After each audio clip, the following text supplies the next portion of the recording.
अबे ये क्या है? ये क्या है? ये कुछ है इसके अंदर कुछ है।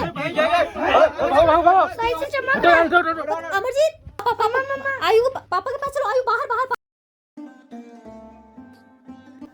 तो दोस्तों, इससे पहले कि आप भी मेरी तरह ज़ोर से डर जाएं, भूतों के गांव से घोस्ट विलेज में अपनी सारी आप बीती आपको सुनाऊंगी। लेकिन उससे पहले अपना परिचय देती चलूं। मेरा नाम है शिवांगी और आप मुझे प्यार से शिवी बुला सकते हैं। आजकल आपकी शिवी इंडिया पाकिस्तान बॉर्डर पे है। पिछली बार मैंने आपसे पूछा था कि यहाँ पर एक भूतों का गांव है, अगर आप कहेंगे तो आपको भी ले चलूँगी। और आप सभी ने मुझे कमेंट करके बताया, बिल्कुल शिवी, हम भी तो देखें कैसे भूत रहते हैं वहाँ। तो लीजिए, आज हम भूतों के गांव चलने वाले हैं। जानेंगे क्या रहस्य है इस गांव के पीछे, क्या कहानियाँ हैं इसकी और क्या सच है। सब कुछ आपके साथ। लेकिन शुरू से शुरू करते हैं। जहाँ से बात पिछली बार छोड़ी थी वहीं से किस्सा वापस शुरू करेंगे। तो दोस्तों, इससे पहले की 2 ब्लॉग्स में आपने देखा कि मैं कैसे इंडिया पाकिस्तान बॉर्डर घूम रही थी और इसी तरह से दूसरे दिन भी हम वापस लौट के आए अमरजीत के सरकारी आवास में। अमरजीत यानी कि मेरे पतिदेव। खैर दोस्तों, सवेरा हुआ और आज मौसम में काफ़ी ठंडक थी। इतनी कि मुझे पतली सी जैकेट डालनी पड़ी। तो मैंने अपनी गर्मा गर्म चाय उठाई, बाहर आकर के पीना शुरू कर दिया। तभी पहले आया आयुष्मान और फिर पीछे से अमरजीत, और उन्होंने मेरी चाय ले ली। मैंने कहा क्या हो गया? बोले शिव, चाय मत पियो आज। मैंने कहा क्यों? बोले मैं जूस लाया हूँ, ये पी लो। आज हम घोस्ट विलेज जा रहे हैं, जो कि इंडिया साइड से बॉर्डर का आखिरी गांव है और बहुत ज़्यादा हाइट पर है। ऑक्सीजन वहाँ बहुत कम होती है और इसीलिए कैफ़ीन ज़्यादा मत लो वहाँ चलने से पहले, नहीं तो सांस फूलने लगेगी, क्योंकि चढ़ाई बहुत करनी पड़ेगी पैदल। दोस्तों, अमरजीत इससे पहले भी उस गांव कई बार विज़िट कर चुके हैं। मैं पहली बार जा रही थी उनके साथ। मैंने उनकी बात मान ली और नारियल और स्ट्रॉबेरी का कोई जूस के जैसा था, ये मैंने पीना शुरू कर दिया। अंदर आयुष्मान खेल रहा था, मस्ती कर रहा था और हमें जाने में अभी बस आधा ही घंटा था। और दोस्तों, कल रात से ही ना मैं इस घोस्ट विलेज की कहानी जानना चाह रही हूँ और इसीलिए मैंने गूगल पे सर्च किया, तो उसमें भी सर्च रिज़ल्ट में आ गया घोस्ट विलेज। आप खुद ही देख लीजिए, LOC का आखिरी गांव।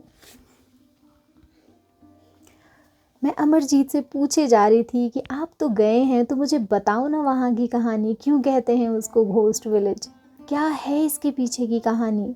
क्योंकि दोस्तों, जब कल हम बाज़ार में थे ना, और जो फॉरेनर्स हमें मिले थे उन्होंने भी हमें यही बताया था कि उन्होंने बहुत सारी चीज़ें सुनी हैं इस घोस्ट विलेज के बारे में, कि कैसे वो बिल्कुल वीरान गांव है, खंडहर है वहाँ पे आवाज़ें तेज़ आती रहती हैं, रात में कोई नहीं जाता है वहाँ पे, 5 बजे के बाद वहाँ जाना मना है। ऐसी बहुत सारी चीज़ें। तो मैं अमरजीत से पूछती जा रही थी और आखिर में अमरजीत मुझसे बोले, एक बात बताओ शिवी, ये भूतों से मिलने के लिए इतना एक्साइटेड कौन होता है? तो मैंने कहा, मैं पार्थ, और कौन। खैर दोस्तों, अब और देर नहीं लगाएंगे और हम चल दिए घोस्ट विलेज की तरफ। तो बहुत चढ़ाई थी दोस्तों। अब दोस्तों, मैं आपको इस जगह के बारे में भी बताती चलूँ, क्योंकि आप लोग मुझसे कहते हैं शिवी बताया करो हमें भी जगह के बारे में, अगर घूमना हुआ तो थोड़ी गाइडेंस ही मिल जाएगी। तो दोस्तों, कारगिल की चोटी पे LOC के बिल्कुल पास ये गांव है हुंडरमन, और इसे कहा जाता है घोस्ट विलेज या बंजर बस्ती। तो पहले तो हम खाड़ से पहुँचे, उसके बाद दोस्तों करीब आधा किलोमीटर की हमने चढ़ाई की। दोस्तों, सांस बहुत फूल रही थी, अमरजीत सही कह रहे थे, ये बहुत ऊंचाई पे था और ऑक्सीजन लेवल पता चल रहा था कि थोड़ा सा कम है। खैर, हमने वहाँ से झाँका तो दूर दोस्तों एक बंजर बस्ती सच में दिखाई दी। एक उजड़ा हुआ गांव जो एक गर्त में घुसा हुआ था। हम ऊंचाई पे थे, लेकिन ढेरों सीढ़ियाँ उतर करके हमें उस गांव की तरफ जाना था। ये गांव सच में घोस्ट विलेज ही था। सारे के सारे घर टूटे हुए, उजड़े हुए, वीरान, अकेले एकांत में खड़ा हुआ, पूरी तरह से उजड़ा हुआ। हमारे साथ ही कुछ एक टूरिस्ट और भी थे, और बहुत ज़्यादा लोग इसलिए नहीं थे दोस्तों, क्योंकि यहाँ आने के लिए स्पेशल परमिशन लेनी पड़ती है, क्योंकि ये बॉर्डर के बिल्कुल चिपका हुआ गांव है। तो जो हमारे साथ टूरिस्ट थे, उन्होंने भी हमसे यही कहानियाँ साझा की। यहाँ पर सूर्यास्त के बाद कोई नहीं आ सकता। यहाँ पे अजीब अजीब सी तेज़ तेज़ चिल्लाने की आवाज़ें आती हैं। जितने भी लोग यहाँ पे रहते थे, उन सबको इस जगह को छोड़कर भागना पड़ा था, वो भी बिना अपना सामान लिए, अपनी पूरी ज़िंदगी यहीं छोड़कर। और इसलिए इसे बंजर बस्ती, उजड़ी बस्ती कहते हैं। वीरान हो गया ये गांव, भूतों का बसेरा यहाँ हो गया।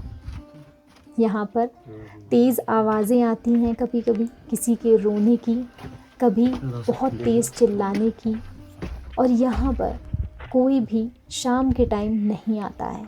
ये सब चीज़ें सुन के दोस्तों मुझे काफ़ी डर सा भी लगा, और मैंने अमरजीत से कहा कि क्या हमें यहाँ जाना चाहिए। अमरजीत ने कहा, सुनी सुनाई बातों पर भरोसा मत करो, सच आगे मिलेगा। दोस्तों हम म्यूज़ियम में पहुँचे। वहाँ पर हमें एक बाबा मिले। वो इस जगह के रखवाली करते थे, और जो ये उजड़ा हुआ गांव है ना, इस गांव में से एक घर उनकी भी फैमिली का था, उनकी भी परिवार का था। ये हमारे पापा हैं जो हमें बताएंगे कि किस तरह से यहाँ के जो आर्टिफैक्ट्स हैं वो हमारी हिस्ट्री से जोड़ते हैं। बहुत सारी ऐसी चीज़ों के बारे में बताते हैं जिनके बारे में हमने केवल स्टोरीज सुनी है, या फिर जो पीरियोडिकल फिल्म्स होती है ना, उनमें केवल देखा है। We'll see everything live explain by him. बहुत पुराना सिक्के हैं उस टाइम का। ये रुपये जो है ना, जो 47 से पहले जो ब्रिटिश ज़माने का रुपया है। ये ज्वेलरीज है, ये लाइटर से जो लाइट जलाने का। उन्होंने मुझे बताया कि ये गांव क्योंकि बिल्कुल बॉर्डर पे ही है, इसलिए जब जब भी दो देशों में लड़ाई हुई तो यहाँ के लोगों को इस जगह को छोड़ करके जाना पड़ा। एक बार में, दो बार में, और धीरे धीरे करते करते पूरा का पूरा गांव खाली हो गया। और जो पाकिस्तान चले गए वो रिफ्यूजी बन गए, जो इंडिया में रहे वो भारतीय बन गए। और जो ये बाबा हमें अपनी कहानी सुना रहे हैं, इनका परिवार भी पाकिस्तान चला गया, जो अभी भी रिफ्यूजी कहलाता है। और ये तब से ये बना। ये लेटर्स हैं, ये लेटर्स जो है, हमारा मामा है वहाँ पाकिस्तान में अभी भी है। अच्छा। उन्होंने 1985 में हमें खत लिखा है, और उसी का खत है। ये बिस्किट, ये बिस्कुट है, साल्ट बिस्कुट, जो पाकिस्तान में कौन सा बिस्किट है? सॉल्टी बिस्किट है। Salty biscuit. ये परफ्यूम बोतल। ये अभी थोड़ी, ये बहुत पुरानी है। खाते हैं कि नहीं? कब खाते होंगे, अभी नहीं है ना। वो हमें यहाँ की चीज़ें दिखाने लगे, जिन्हें देख करके मुझे उस समय का अंदाज़ा हुआ। ये घोस्ट विलेज इसलिए कहा जाता है क्योंकि ये एकदम सुनसान है, ना बंदा ना बंदे की जात। और जो छोड़ के गए हैं उन्होंने भी अपने घर कहीं और बसा लिए, और ये जगह वीरान हो गई। इसे प्रोटेक्ट करने वाली, इसे सुरक्षित रखने वाले सीमा पर हमारे बहादुर ऑफिसर और जवान, इंडियन आर्मी के बंदे बाशिंदे, केवल वही हैं यहाँ की रक्षा करने के लिए।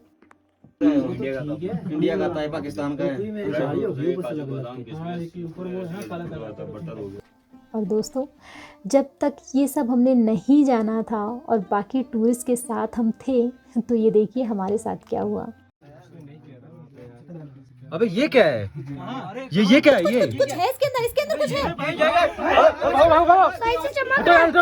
अमरजीत, आयु पापा के पास चलो, आयु बाहर बाहर। ये क्लिप दोस्तों मैंने स्टार्टिंग में, शुरुआत में ही वीडियो की दिखाई, और ऐसा इसलिए हुआ था क्योंकि सचमुच में एक पत्थर साइड से बुरी तरह से गिरा था। गिर के थोड़ा सा रुकता, फिर नीचे की तरफ सरकता, और हमने सोचा कि कोई है यहाँ। और यही हुआ हुंडरमन गांव के साथ, जिसे घोस्ट विलेज का दर्जा मिल गया।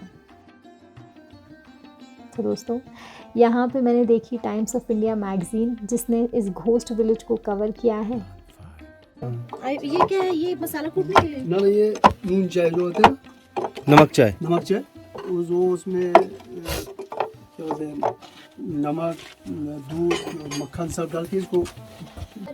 ये हाथ धोने के लिए हमें। हाथ धोने के लिए? हाँ, ये मेहमान जब आते हैं ना इसमें धोता था हाथ। हाँ, पानी इससे लगा था पानी। खैर दोस्तों, इस जगह से निकलकर भी मुझे अजीब सी ही फीलिंग हो रही थी सच कहूँगी आपसे यहाँ पे। और हम यहाँ से चल दिए। हम घोस्ट विलेज देखकर वापस लौट आए। और दोस्तों वापस लौटने के बाद जानते हैं मैंने फिर से अमरजीत से शुरू कर दी अपनी ज़िद कि मुझे भी कश्मीर ले चलो ना। बताया था ना मैंने पिछली बार। तो अमरजीत मुझसे बोले ठीक है, 80% डन समझो। मेरे मन में ख़्याल आया कि मैं आपसे भी पूछूंगी।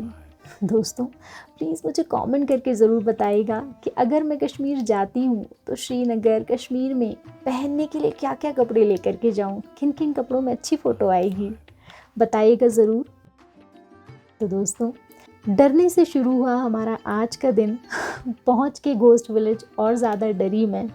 धीरे धीरे सच्चाई पता चली, थोड़ी सी अनकंफर्टेबल हुई और वापस आकर फिर से अपनी ज़िंदगी में मशगूल हो गई। तो ये था मेरा आज का व्लॉग। वीडियो पसंद आए तो लाइक शेयर सब्सक्राइब भी कर दीजिएगा।